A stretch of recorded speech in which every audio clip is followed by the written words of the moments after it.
Subscribe and share my channel Sudarsana. శ్రీమాత్రే నమః. శ్రీ గురుభ్యో నమః. శ్రీమద్దేవి భాగవతము 8వ స్కందము.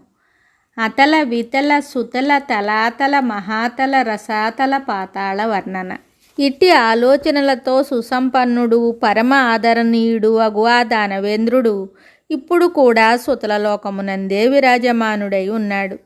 స్వయముగా భగవంతుడగు శ్రీ మహావిష్ణువే అతనికి ద్వారపాలకుడుగా ఉండుటకు అంగీకరించెను.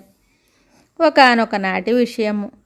జగత్తును ఏడిపించు రావణుడు దిగ్విజయమను ఉద్దేశ్యముతో సుతలలోకమున ప్రవేశింపసాగాను.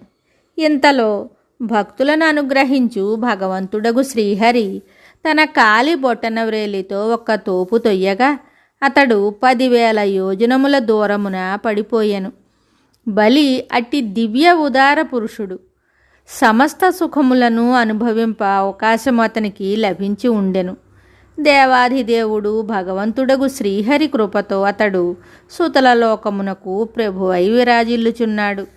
భగవానుడగు నారాయణుడు చెప్తున్నాడు, నారద, సుతలలోకమునకు క్రింద వివరమును తలాతలమని అంటారు. ఇచ్చట దానవరాజగు మయుడు నివసిస్తాడు. ఈ మహాదైత్యుడు త్రిపురమను పేరుగల నగరమునకు అధిపతి అయి ఉండెను. త్రిలోకములను రక్షించుటకై భగవంతుడగు శంకరుడు 3 పురములను భస్మము చేసి ఇతనినిచ్చట ఉండుటకు ఏర్పాట్లు చేశాను. దేవాధిదేవుడు పరమేశ్వరుడగు శంకరుని కృపచేత ఇతనికిచ్చట సుఖప్రదమగు రాజ్యము లభించెను. ఇతడు మాయావులకు గురువు. ఇతనికి అనేక విధములగు మాయలకు సంబంధించిన జ్ఞానము ఉంది. సకల కార్యములయందు సిద్ధిని పొందు కోరికతో దానవగణములు ఎల్లప్పుడూ ఇతనికి గౌరవ సత్కారములు చేస్తూ ఉంటారు. ఈ తలాతలమునకు క్రింద పరమ ప్రసిద్ధమగు మహాతలమను పేరుగల వివరం ఉంది. ఈ వివరమునందు క్రోధవసులగు కద్రువ వంశజులైన సర్ప సమాజం ఉంటుంది. నారద, ఈ సర్పములకు అనేక తలలుంటాయి. వీరిలో ముఖ్యులను చెప్తాను విను. కుహుకుడు, తక్షకుడు, సుషేణుడు, కాళీయుడు మొదలగువారు. వీరికి పెద్ద పెద్ద ఫణములుండును. వీరి శరీరములందు అపరిమిత శక్తి ఉండును. వీరు మిగుల భయంకరంగా ఉంటారు. ఈ జాతియే భయంకరమైనది. వీరందరూ గరుడునికి భయపడతారు. వీరందరూ రకరకములైన క్రీడలను నెరపుటయందు నేర్పరులు. తమ భార్య పిల్లలతో, స్నేహితులతో, బంధువులతో సదా ఆనందంగా విహరిస్తూ ఉంటారు. ఈ మహాతలమునకు క్రింది రంధ్రమును రసాతలము అని పిలుస్తారు. ఈ వివరమునందు అనేకులు దైత్యులు నివసిస్తారు. ఈ దానవులకు ఇది నివాస స్థలము. వీరు ఫణములను కలిగి ఉంటారు. వీరు నీవాత కవచులు, కాలేయులు, హిరణ్యపురవాసులు అను పేర్లతో ఖ్యాతి వహించారు. దానవులతో వీరికి సదా శత్రుత్వం ఉంటుంది. జన్మతః వీరు మహాపరాక్రమవంతులు. వీరిలో అపారమైన సాహసం ఉంది. కానీ సమస్త జగత్తునకు స్వామి భగవంతుడగు శ్రీహరి తేజస్సుతో వీరి శక్తి కుంటుబడి ఉండును. అందువలన బిలమునందు నివసించు పాముల వలె ఎల్లవేళలా వీరు తమ వివరములందే దాగి ఉంటారు. ఇంద్రుని ఒక దూత పేరు శరమ. ఆమె అనేక మంత్రములను ఆవిష్కరించెను.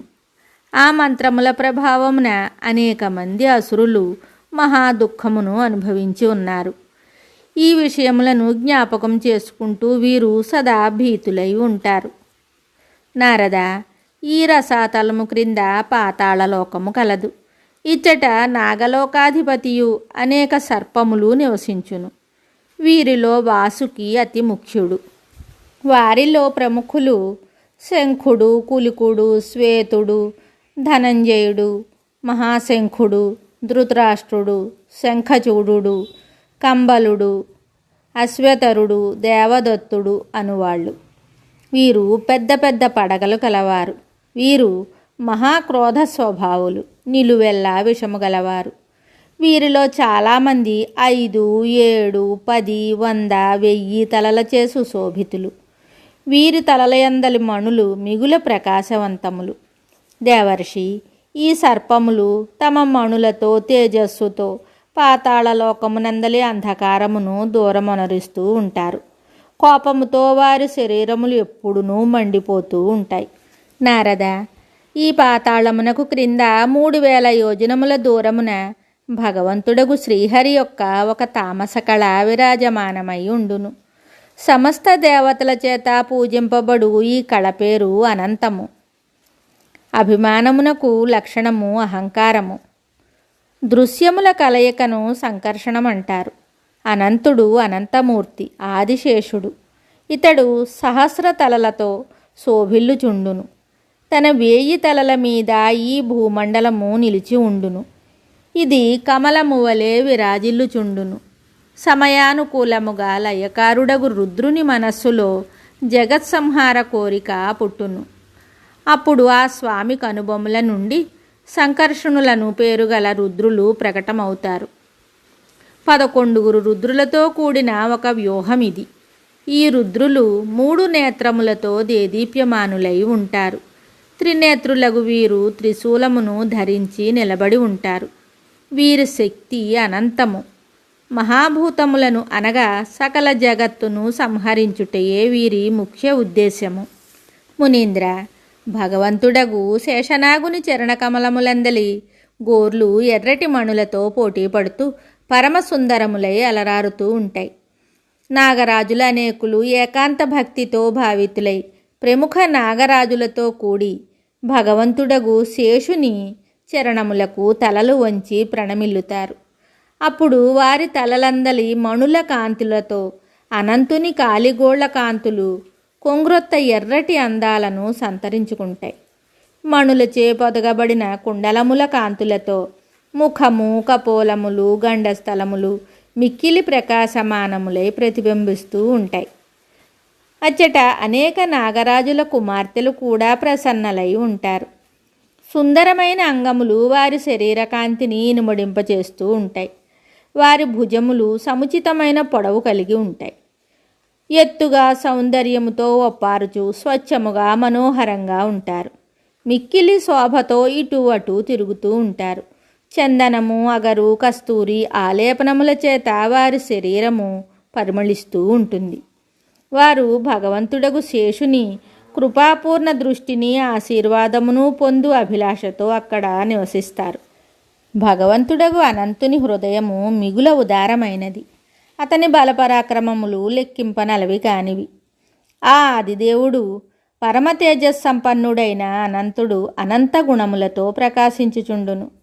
జగత్కళ్యాణమునరించుటకు అతడు అమర్షమును, క్రోధమును దూరము చేసుకొనును.